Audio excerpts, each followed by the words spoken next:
मेरा प्रश्न ये है, जो मेरी लड़की है, हाँ और मेरी लड़की की शादी मेरी माँ बहन भाई सब मिलके कर दिए, हाँ। और मुझे पता भी नहीं, अच्छा, मुझे बेहोश करके कर दिए, पैसा लेके लड़का वालों से तो 5 लाख रुपया ले लिए। किस किस ने ले लिया 5 लाख? मेरी माँ बहन भाई, अच्छा, और मुझे बेहोश कर दिए। तो आपकी बेटी से जिसके साथ ब्याह हुआ वो खुश है वहाँ कि नहीं? वो तो खुश है, तो खुश है तो ठीक तो है। लेकिन अब हमें गलत गलत आरोप भी लगा रही है हर जगह। कौन? मेरी माँ बहन और मेरी बेटी। आज आपकी बेटी भी आरोप लगा रही है? हाँ। क्या कह रही है बेटी आपको? जो मेरी माँ गलत है, मुझे बेचने जा रही थी तो इसलिए मैं शादी कर ली। कोई बात नहीं, तो कोई बात नहीं, अब इन आरोपों का कुछ नहीं है। आपकी बेटी खुश है, बस आप खुश रहो। मुझे जेल तक करवाने लग गई थी गुरुजी। कौन? मेरी माँ बहन भाई बेटी। बताओ कैसी माँ है तुम्हारी? कलयुगी माँ है पूरी। और 5 लाख रुपया ले लिए लड़का वालों से। तो क्या करते हैं लड़के वाले? लड़का लोग क्या करते हैं? लड़का पता है जोमेटो में कुछ काम करता है। अच्छा, वो बस दुख अभी सुखी में है, पर आगे सुख में नहीं रहेगी। क्यों? मतलब उसका दिन और घर ठीक नहीं है, किराए पे रहती है। कोई बात नहीं, लड़का काबिल है तो अपना बना लेगा। तो गुरुजी मुझे ये बस आपसे पूछना है, क्या जो मैं अब उससे रिश्ता रखना चाहती नहीं हूँ। माँ से रिश्ता रखना नहीं चाहती हो? नहीं। अब तो केवल आप भगवान से रिश्ता रखो। आपके पति हैं? हाँ है। तो पति आपके अच्छे हैं? हाँ बहुत अच्छे है वो। तो उनसे तो कोई शिकायत नहीं है? कोई शिकायत नहीं। फिर क्या करना? मेरा 8 साल का लड़का है। माँ भाई बहन जैसे हैं छोड़ो, आपका पति बढ़िया है तो आप अपने बेटे को बढ़िया संस्कार दो और आप खुश रहो और भगवान से प्यार करो बस। तो मैं इसीलिए कह रही हूँ, जो आगे मुझे उससे रिश्ता नहीं रखना, ना बेटी से ना मायके वाले से।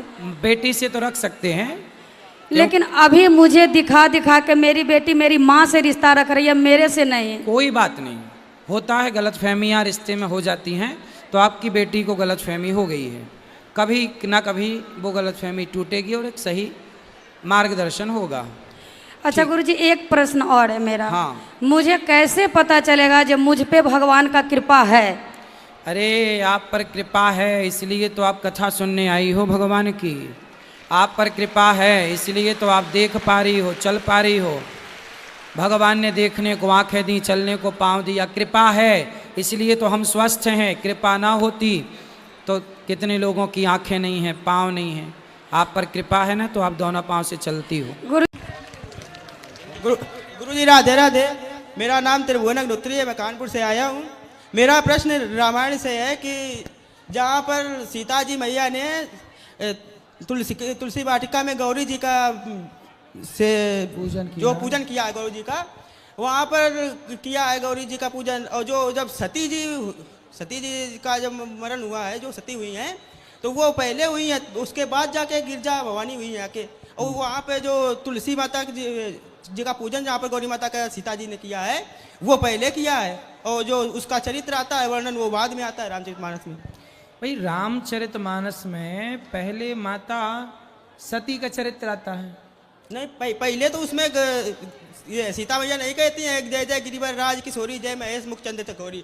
और बाद में जो सती जी जब परीक्षा लेने जाती हैं तो जब परीक्षा में वो उत्तीर्ण नहीं होती हैं तो शंकर जी कहते हैं जाके कि सती की से या इतनी सती भेंट है बनाई। तो उसके बाद सती जी का जब सती जी अपने योग से जो शरीर को अपने जला लेती हैं, उसके बाद गिरिजा भवानी के यहाँ पर हिमालय की पुत्री होती है ना गिरिजा भवानी। बिल्कुल बिल्कुल। तो ये प्रसंग वो बाद में आता है, वो पहले आ जाता है, तो ये कैसे? ऐसा है कि सबसे पहले रामचरितमानस में पहले तो ये समझना है कि ये प्रसंग पहले ही आता है। माता सती के बाद फिर जब दक्ष के यज्ञ में प्राण त्याग देती हैं, उसके बाद पार्वती प्रकट होती हैं। फिर माता पार्वती शंकर जी से पूछती हैं कि आप पूरी राम कथा सुनाओ। फिर माता पार्वती को कथा सुनाते समय भगवान शंकर जी सुनाते हैं कि फिर माता सीता और राम के विवाह की कथा और वो पुष्प वाटिका की कथा होती है, पहला। दूसरा ये है बेटा कि माता सती और भगवान राम की जो परीक्षा का संवाद है, ये संवाद राम अनेक बार आए हैं। कितने बार आए हैं? अनेक बार। अनेक बार। तो अनेक बार राम ऑलरेडी आ चुके थे उन युगों में, उस समय वो घटना घट चुकी थी। अभी हम जिस रामायण को पढ़ते हैं उस समय जब राम आए तो रावण कौन था?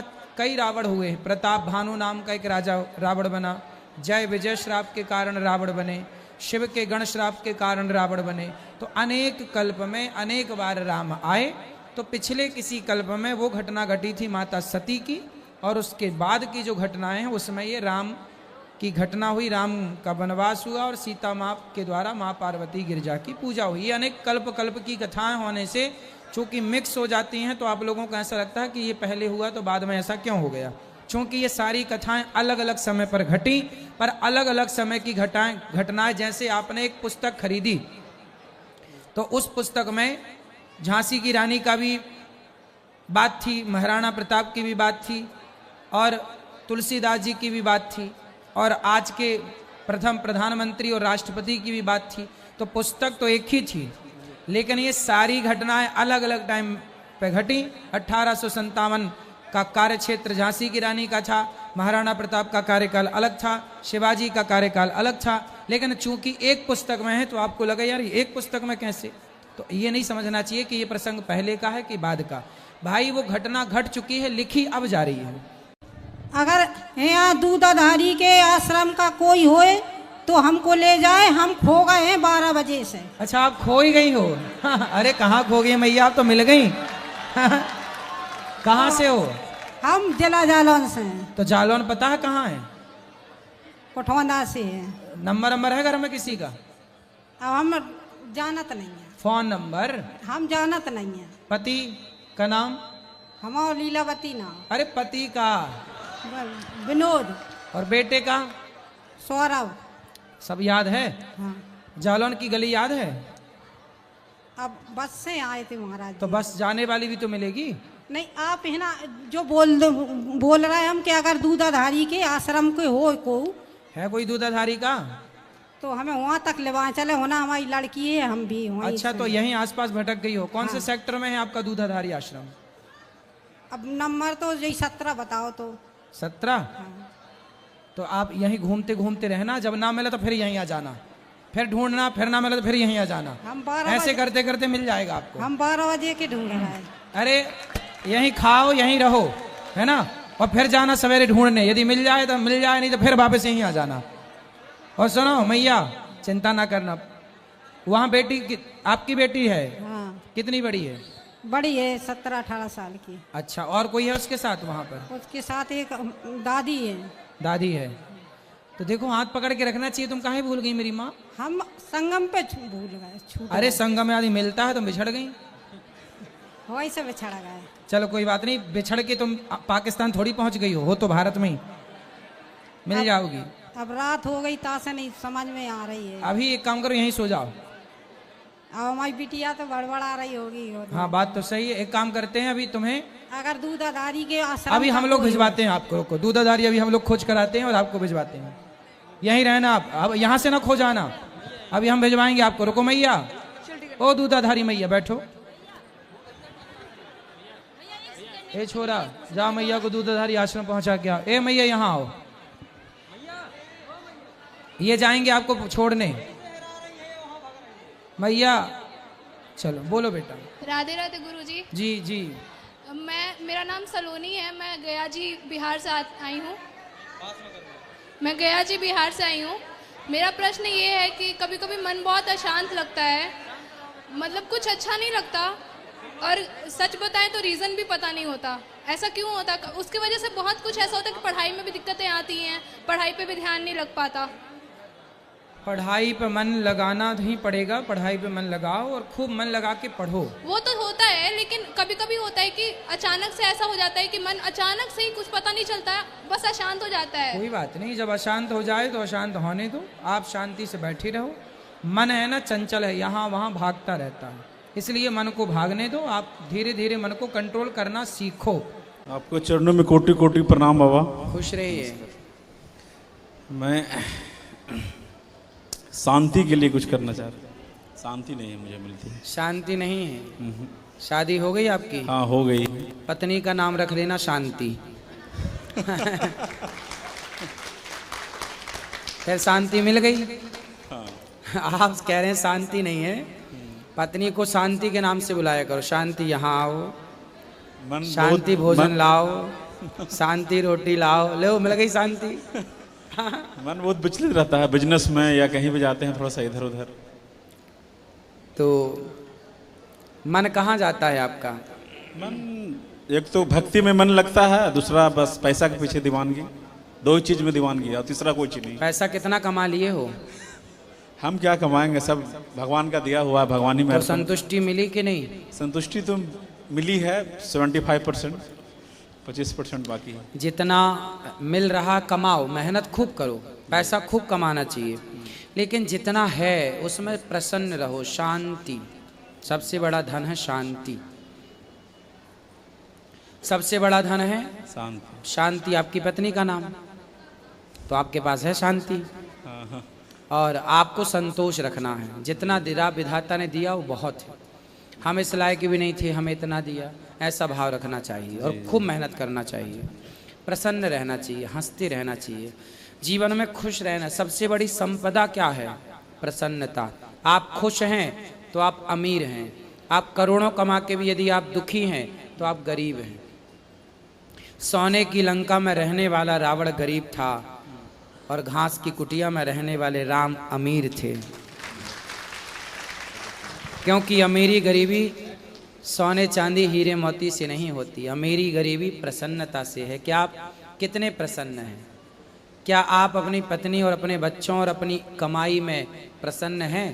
यदि हैं तो आप बहुत अमीर हैं। नहीं हैं नहीं, खुश है, उससे सब कुछ खुश है। फिर क्या दिक्कत है? खुश हैं तो खुश रहो। मन विचलित होते रहता है। मन कथा में लगाओ, कथा में मन व्यस्त रखो, आप ही का कथा सुनकर काम करते रहता हूँ। बस फिर मन भटकेगा नहीं। फिर हमारी जिम्मेदारी है मन को लगाए रखना। आपका जो एक ठो आरती है ना, दिन भर दिन सुबह शाम सुनता हूँ। बिल्कुल सुनते रहिए। मन दिल दिमाग में मतलब एनर्जी मिलती। हाँ हाँ सुनिए। ठीक है, गुड गुड, राधे नमस्कार। राधे राधे महाराज। राधे राधे। और मैं राजा राम शर्मा, माइक पास में लो। राजा राम शर्मा जम्मू शाम जोड़ियों से हूँ जी। महाराज। मैं को 3 साल से आपका यूट्यूब पे लगातार सुनता हूँ सुबह और शाम को। तो नौकरी की वजह से मैं इधर नहीं आ सका, बहुत दिल करता था आने के लिए आपके पास। और अभी मैं 31 को रिटायर हुआ हूँ और 3 को ही मुझे टिकट मिल गया इधर आने के लिए। तो मैंने जो सुना था सब देखा, वृद्ध माता वगैरह सारे दर्शन वगैरह किए, बिल्कुल ठीक ही है, जो भी सुना था वो सही है। तो हमारे को 1-2 मेरा सवाल था पर जैसे मैं पूछना चाहता हूँ, मैं बड़ी देर से परेशान हूँ कि मैं क्या किया, एक मेरे खेतों में एक पीपल का पेड़ था, वो जो मैंने कुछ रुकावट आ रही थी और मैंने उसको कटवा दिया। फिर उसके बाद कुछ घर में परेशानी रहने लगी, बच्चे बीमार रहने लगे। तो मैं पूछना चाहता हूँ कि उसी का दोष है या कोई जब प्रायश्चित कैसे करूँ मैं? हाँ? कोई क्या प्रायश्चित करूँ कि वो मेरा दोष जो है वो खत्म हो जाए? पीपल के पेड़ को कटवा दिया आपने? जी हाँ, खेतों में था। तो फिर अब और कहीं पार्क में कहीं अच्छी जगह पे पीपल का पेड़ लगवा दीजिए। मैंने 2 पेड़ शमशान घाट में लगाए हैं सावन महीने में। ठीक है, उनकी सुरक्षा कर रखिएगा। रहा हूँ, पानी देता हूँ उनको। ठीक है, बस बढ़िया है, हो जाएगा इससे थोड़ा। सब सही है। हाँ, तुम्हारा एक और क्वेश्चन मेरा कि जैसे मैंने अपने घर में मंदिर बनाया हुआ है, तो उसमें मेरे कुल देवते के मैंने अपने प्रतिष्ठा की है और साथ ही अपना राधा कृष्ण का, अपना कन्हैया जी का भी पूजा करता हूँ जी। तो मैं पूछना चाहता हूँ कि मैं 2 जोत जलाता हूँ, एक कुल देवता की और एक भगवान सही की। है, सही करते हैं आप। या एक ही जलाऊँ, दोनों जलाता रहे? अरे दोनों ही जलाते रहिए। अच्छा, शॉर्टकट भी एक और है। जैसे सर आप बोलते हैं कि और ग्रंथों में भी पढ़ा है कि इंसान जो है ये मतलब अपने पुण्य कर्म, पिछले जन्म के कर्म पुण्य जो भी है वही भोगता है। तो मैं थोड़ा वहम ये है कि जैसे 140 करोड़ बंदा जो इंसान है इस वक्त हमारी भारत में, तो ये सभी अपना सुख दुख जो भोग रहे हैं पिछले जन्म का। हाँ, तो क्या सर ये पिछले जन्म में ये सभी लोग इंसान ही थे 140 करोड़, तभी भोग रहे हैं जी इधर? पिछले जन्म में तो ये 84 लाख योनियों को भोग कर अब मनुष्य बने हैं। आप पहले 84 लाख योनियों से अब मनुष्य बने हो। अब इस मनुष्य योनि में जो आप कर्म कर रहे हैं, अच्छा या बुरा, वो आपको अगले बार मिलेगा। इसका एक सिंपल फंडा है, मैं कथा में समझाता हूँ। जी।